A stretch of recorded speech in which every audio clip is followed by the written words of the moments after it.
Hey folks, welcome back to Let's Play Call of Duty 1, and this time we're starting the British campaign, which is both really awesome and really horrible at the same time. The first mission is great, but after that, the Infinity Ward was just sort of like, you guys are having too much fun.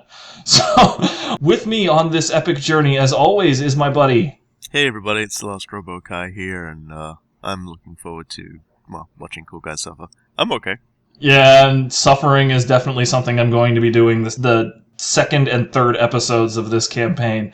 But with us on this entire campaign is someone I'm really excited to have along. This dude is a retired British paratrooper who is going to be helping us out with, the points of fact and all of the culture around what we're seeing. So I'm really awed to introduce. Hi, my name is Skillness622. You may know me from my LP of Combat Mission Shock Force, and I'm really happy to be here. I'm really happy to have him here. All right, so this mission is going to be over Pegasus Bridge, which, if I remember correctly, Skillness is kind of a myth all of its own in the British military today still. Yeah, it has very much the same mystique to it that the attack on Brecourt, as you see in the American campaign, has to the American forces, in terms of its importance in small unit tactics and basically what you can do with sheer balls and ingenuity. Yeah, and that'll you guys will see that definitely sums up what these British soldiers had. So with that awesome introduction, let's go ahead and get started. Gentlemen, thus far you've been training hard at Exeter for a special purpose. This special purpose, obviously, has something to do with the capturing of bridges. What I'm about to explain is top secret material. If any of you blokes mention the word bridge outside of this room and I hear of it, and I will, it'll be RTU'd on the spot. The invasion of Europe will take place across 5 main beaches along the Normandy coast of France. Elements of the British Second Army will strike at Gold and Sword beaches, along with the 3rd Canadian Infantry Division at Juno. To the west, the Yanks will take Utah and Omaha Beach. Now, the entire eastern flank of the invasion will be exposed to a German counterattack from the Calais region. Should the Germans break through, they could very well have tanks rolling through Sword Beach and all the way down to Utah, wiping out the entire beachhead. Our task, along with the rest of the 6th Airborne Division, is to secure that flank at all costs by capturing and holding key bridges along the axis of approach. D Company's objective is this bridge over the Caen Canal. Under cover of darkness, the gliders will put us down in the field next to the bridge.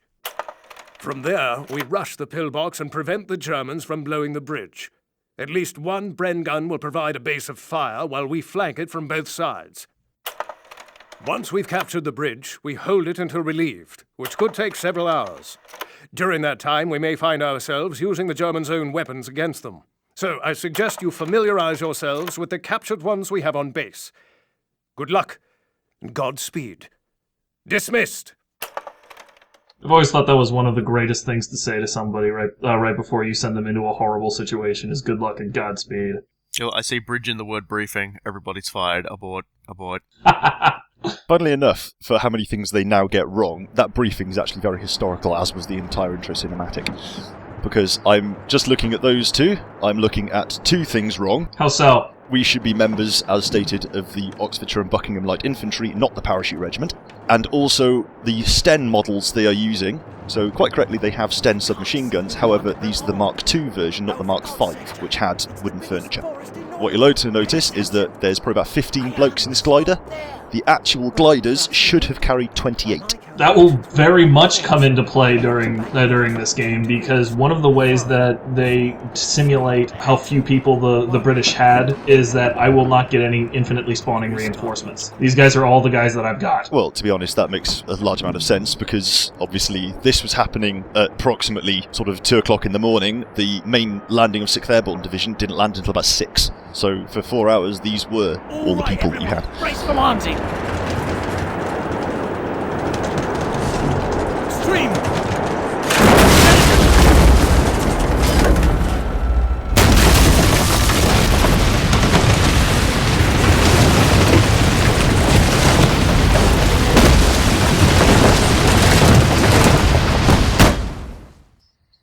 Bloody odd landing, eh? Is everyone all right? Mills? Yeah, I'm fine. Just great.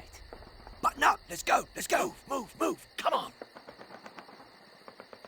Sergeant Evans, glad you're still with us. We're in luck. The Germans haven't responded to our stellar landing. Find a good spot to suppress their bunker. We'll advance behind your base of fire. The mightiest of mustaches. You know those lies that captains tell you? That was one of them, in the sense that Captain Price just implied that we can suppress their bunker, per se. The AI does not react to suppression fire in this game. It doesn't understand it. So the way you suppress this bunker is to just shoot a lot of people in the head. Has much the same effect, I imagine. Stops you getting shot at. They'll eventually learn to stop being in the bunker. That's the only way you can do it. I mean, if I was really going to throw down suppressive fire, I'd be laying on this trigger to, you know, keep people away from the goddamn machine gun. But doing that would actually cost me more British soldiers because I would reload more. That was actually one of the main problems that the Bren had, was that obviously it's only a 30-round magazine, and you go through 30 rounds in fully automatic very, very quickly. So even though you would in practice have had two blokes handing you magazines, it's not like an MG42 where you could just hook it up to a belt and sort of raise an area for minutes on end. Yeah, particularly those MG42s. It's very, I mean, like I said, you don't get any reinforcements in this mission, so each particular guy is very important, and it's very easy to lose half your squad out of that bunker if you don't shoot well.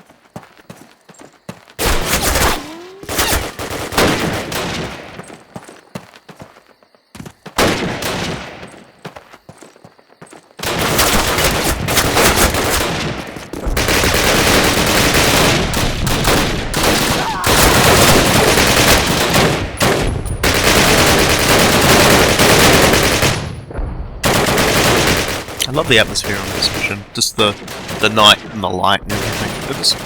I find it very impressive. It's going to get more impressive. I guarantee you that. Yeah, and after seeing all the explosions and the lightning in the sky. You hear that? Oh god, hands up. Panzer, take cover! Sergeant, go back across. Get to their flak gun and turn it on that tank. Find Private Mills and take him with you. Get him to free up the bloody thing. This is one of the longest runs of my life. Breath goes in? And it doesn't come out.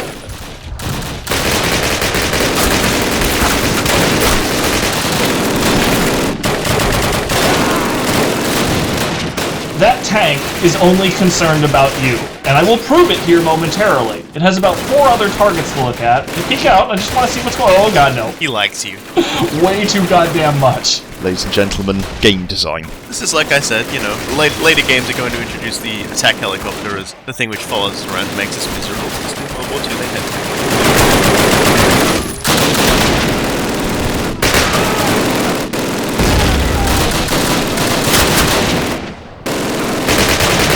No problem. I'll get it working. Follow me. So, I finally got Mills to pay attention to me, but now I've got, like, no health. So I am terrified right now.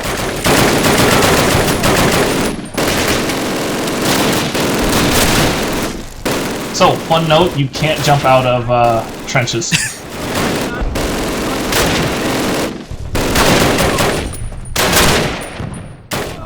so many of them. I'm so lucky those guys missed me. You are about to see me make a very critical error, though. So this is the MP44. This is one of the best guns in the game. It's one of the first assault rifles ever to be created. It is an amazing, amazing gun. The problem is I have no ammo for it. And I am under the impression as I'm playing this that when I finish this particular stage, it will refill my ammo. You will very soon see that I am sorely mistaken. Again, game design.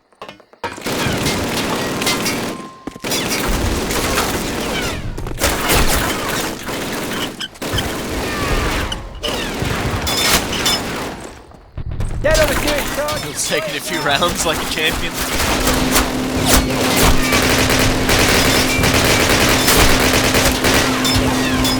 Right now we're establishing why the Flak 88 is really not the best weapon in the world. Turns like a buffalo, drunk buffalo. And you are completely vulnerable the entire time it does it. I suppose that's to enable the person who's in it to get the fuck out really quickly when they're about to get bombed. I'm just making that up. All I know is that it means that I will not be using that very much in the next stage.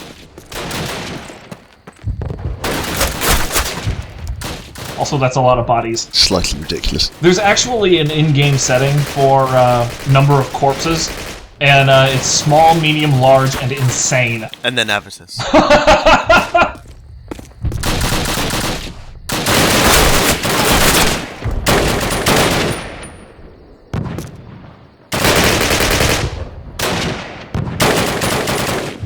Bridge, clear! They're pulling back!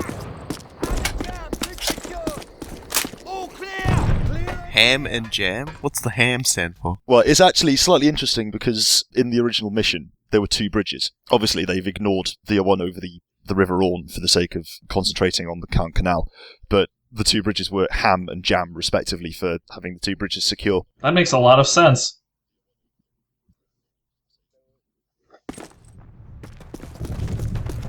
Captain, we salvaged the area. Apart from some medical supplies, all we found were a couple of rifles and several Panzerfausts, which are woefully inaccurate. Thank God we still have that flak gun. We can use it to hold the bridge until our relief shows up. You're an idiot, Price. That's what happens when you get command based on your mustache. Right now I have a little bit of panic going through my guts because I realized that I didn't have my ammo refilled, so I have one weapon that has 30 bullets in it. I'm sure you can add to that soon. There is an opportunity for me to do so, but it will never be enough. Also, I'd like to ask this quick question. We didn't really have time to mention it during the briefing bump, but the briefing bump mentioned that the bridge was wired to blow, but there were no explosives in the holsters. Is that more or less accurate for Pegasus, or? That's completely accurate. Huh. In the original mission, there were 6 gliders, each with a platoon of infantry, and they had 2 engineers attached to them specifically to remove the explosives that they expected to find. They found both bridges wired for demolition, but the explosives were actually held in the bunker that was next to the bridge. So they are completely. A lot of certainly the original mission, there were lots of times that the British got very, very, very lucky. Missed opportunities for the Germans on that one. Organizational FUBA. Yeah, I think I remember us speaking about this before this episode, and you had mentioned that in the original mission, the gliders that went down, the Germans thought that they were shot down bombers and didn't even bother to investigate. Yeah, according to prisoners, they were going to investigate at first light, which unfortunately didn't help them because the lead platoon, the glider, managed to actually get landed to the point where it managed to break the perimeter wire around the bridge, and they landed literally 100 meters away. Wow, that's got to make you shit yourself. Which is, yeah. But is there anything that pays sort of fairly good tribute to the amount of training that the glider pilots went through? But these were potentially the best glider pilots, certainly within the British Army, if not the entire armed forces. No joke. And for what it's worth, those of you at home, being a glider pilot is nothing like being an airplane pilot. Being a glider pilot is way harder. There's no second chances. Yep, there's no engine to give you a little bit more lift if you feel like you're going a bit low. Right. If you make a mistake, you can't adjust yourself at all. You have to hope that there's a thermal, or hope that you can salvage the mistake you just made. That's really it.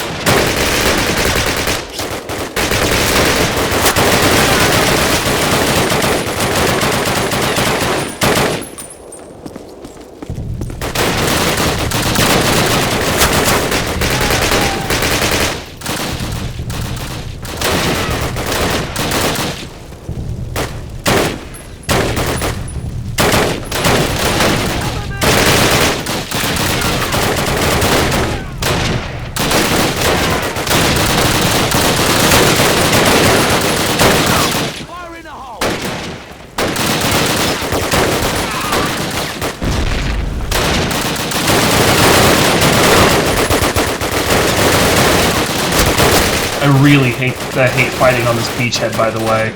I mean, there's no good cover. There really is just no good cover. Yeah, and they really come around the sides there. Yeah, and that's exactly the problem, and this is why I'm losing so many people, or so many AI allies, is because, you know, the Germans are flanking us from 2 sides, and nobody thinks to fall back to the sandbags that we have. I mean, Price is still out there just chilling. It's okay for him, because he's invincible. Oh, sure. Now he falls back. Jerk. Quick, we have reached some arbitrary limit of Germans killed. We must fall back. Cut out corridor, he just sort of takes out the notepad, ticks it off. And of course, now I've only got 2 mags remaining on my brand.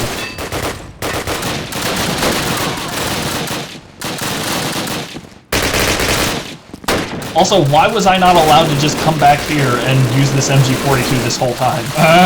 Game design. Is there anything stopping you from just getting on the MG42 during that segment, or do you have to stay that side of the bridge? Price will never call to retreat. I tried that. Oh well. I mean, eventually it'll just be Price out there, and you'll have been playing for, 20 minutes or whatever. I mean, I suppose I might have just not waited long enough, or I didn't kill enough Germans, but I certainly tried that, and at the very least it made for extremely boring viewing. I think it would be impossible to suggest that with this machine gun emplacement you wouldn't have killed all the Germans in Germany. So, yeah, this 5-minute counter is one of the most infamous in this game, because this is the longest 5 minutes of your life. Yeah, we were talking, like, in the first few recordings about how it's crazy how we thought the whole missions were going much longer than they actually were, just because it was intense every single second, so... I very often, when I finish recording, think, man, how am I going to deal with having 45 minutes worth of footage? And then I'll take a look at it, and it's only about 20.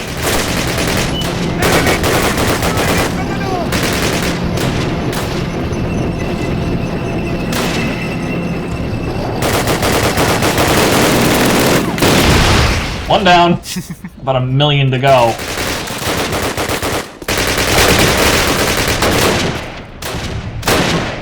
And I mentioned this in the thread, but the tanks that they have in this game are ridiculously fragile by actual German Panzer standards.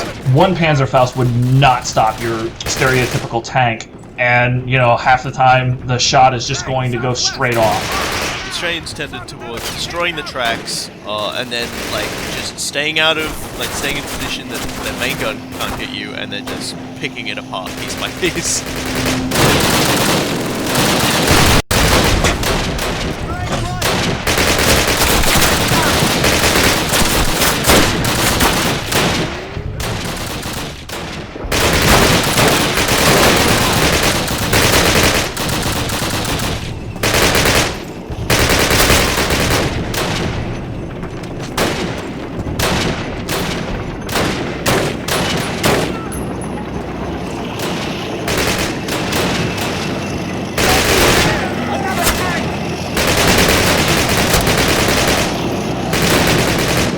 So I would just like to note that we are 2 minutes in, and this is the 3rd tank I have to deal with. And he's just driven right past the other one that was already destroyed. Take a hint, buddy. Yeah, they don't learn very well. Complete lack of self-preservation. I'm in the tank, what's the worst that could go wrong? If you don't kill them, where do they sort of end up? What they are scripted to do a few things. The first thing they do once they reach their destination is they will blow up the Flak 88, which is not that big of a deal. Then they will turn to this bunker that I am currently hiding in, and they will blow that up, which is an extremely big deal. And then they will start coating the area with MG42 fire, which is also a very big deal, because the Germans around here are coming from all sides, and they will not stop spawning, ever. At least until, 2 more minutes. Yeah, another two minutes that I am going to hate every microsecond of.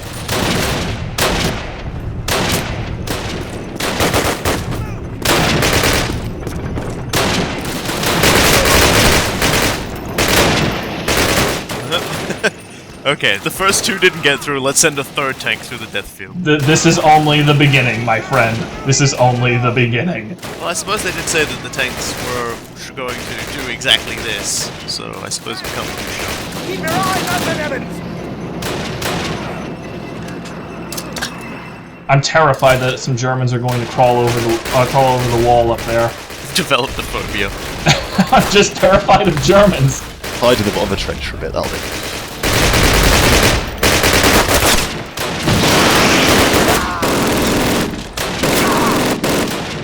So yeah, that tank right there is actually pretty much right at his destination point, but since his destination point is so much closer, the game makes him wait like 10 seconds before he can start shooting his main gun. And of course, we've got a minute to go, the dramatic music has kicked in. And there are still more tanks. I mean, you'll notice that I've completely given up on trying to get to the Flak 88 at this point. I know there's no way I'm going to survive it. I think they wanted that.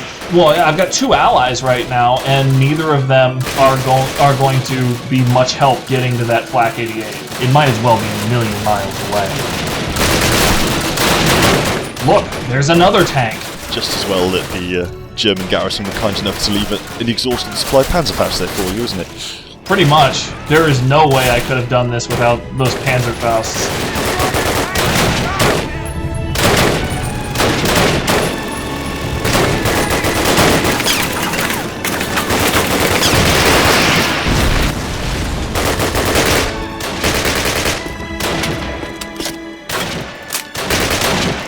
Last mag on my Bren. Oh. Hello. Yeah. This is why I was even more careful about, taking the Panzerfaust inside the bunker, because it's so easy to get ambushed by Germans here. Particularly in the last, 30 seconds, their AI makes them push. Piling in.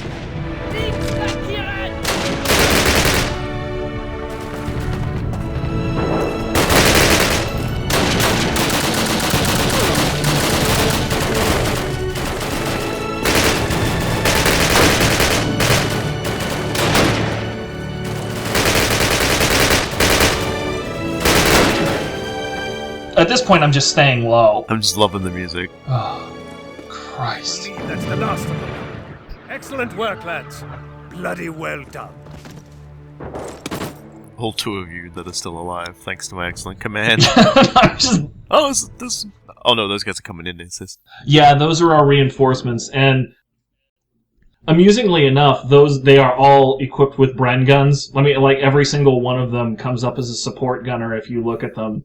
It's pretty hilarious and ahistorical, but I mean it's nice in game simply because support gunners are invariably the most lethal of the AI teammates you have. Less likely to dive face first into bullets. Yeah, well, I think they're probably just as likely to do that, but they're a little bit more likely to take a few more Germans with them. Do they actually fight at the end of the level, or is it just a sort of show and tell? They will shoot if there are any extra Germans that are around, but usually with the way that the Germans are scripted to charge into you, you will be forced to deal with them yourself before they can get too much of a word in. Yeah, you can see the sort of the conga line going up towards the entrance to the bunker there. It was like, me first, I want to get shot in the face by the Bren gun. Man, shot in the face. You have any idea how terrified I was that was going to be me? I mean, every single one of those dudes, most of them were carrying Kar 98Ks, but there were a couple of them with MP40s. Any single one of them could have killed me in about half a second. And then, even though my 5 minutes was up, I'd be dead, and I'd have to do the majority of that 5 minutes again.